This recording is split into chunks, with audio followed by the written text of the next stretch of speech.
একমাত্র বিএনপি ওই দল বাংলাদেশের ইতিহাসে যারা চাঁদাবাজির জন্য শক্ত কোনো প্রমাণ যদি দেখানো যায় সঙ্গে সঙ্গে পরিষ্কার করছেন এবং কার অধীনে করছেন? জনাব তারেক রহমানের নেতৃত্বে করছেন। জনাব তারেক রহমান সহ আপনারা সবাই একটা উদাহরণ সৃষ্টি করছেন যে আপনারা আগামীতে চাঁদাবাজি মেনে নেবেন না। এইটার জন্য ভাই আপনাদের সবাইকে আমি একটা করতালি দিতে চাই, আপনারা জয় করতে চান। চাঁদাবাজি বিএনপি শুরু করে নাই, নতুন বাংলাদেশ শুরু হয় নাই, তবে নতুন বাংলাদেশ উদাহরণ সৃষ্টি বিএনপি করেছে, আপনারা করেছেন, জনাব তারেক রহমানের নেতৃত্বে করেছেন যে চাঁদাবাজি আপনারা সহ্য করবেন না। এইটা হলো নতুন বাংলাদেশ। একই সাথে নতুন বাংলাদেশ নিয়ে যদি কথা বলতে হয়, আমরা এখন সংস্কার নিয়ে কথা বলি, সবাই সংস্কার নিয়ে কথা বলছে এবং এগেন আরেকবার ভুল ন্যারেটিভ আপনাদের বিরুদ্ধে কথা এসছে, আপনারা সংস্কার চান না নির্বাচন চান।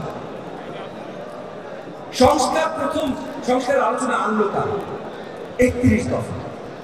31 দফার মাধ্যমে প্রথম বাংলাদেশের জনগণের কাছে যাওয়া হলো এবং 31 দফা প্রথমে বিএনপি মানে আপনাদের জাতীয়তাবাদী দল আপনারা নিজেরা করলেন, তারপর যুবদল আন্দোলনে আমরা যারা ছিলাম আমাদেরকে ডাকলেন, আমাদেরকে আমন্ত্রণ জানাইলেন, আমরা সবাই মিলে আলোচনা করে 31 দফা আমরা নির্ণয় করলাম বাংলাদেশের জনগণকে সঠিক গণতন্ত্র উপহার দিতে হলে এই 31 দফা লাগবে।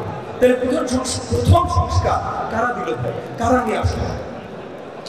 বিএনপি নিয়ে আসলো, আমরা নিয়ে আসলাম। তাহলে যারা প্রথম সংস্কার নিয়ে আসলাম তাদেরকে যদি একটা সংস্কার বিরোধী বলা হয় তাহলে সেটার বিরুদ্ধে আওয়াজ তুলতে হবে না?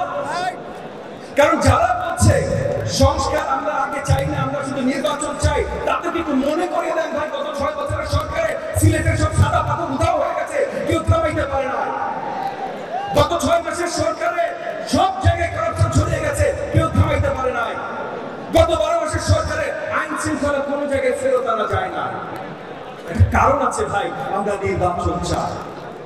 দেশকে জনগণকে সঠিক পথে নিয়ে যাওয়ার জন্য নির্বাচনের অন্য কোনো অল্টারনেটিভ নাই, কখনো ছিল না, আগামীতেও কখনো আসবে না। তার জন্য আমরা নির্বাচন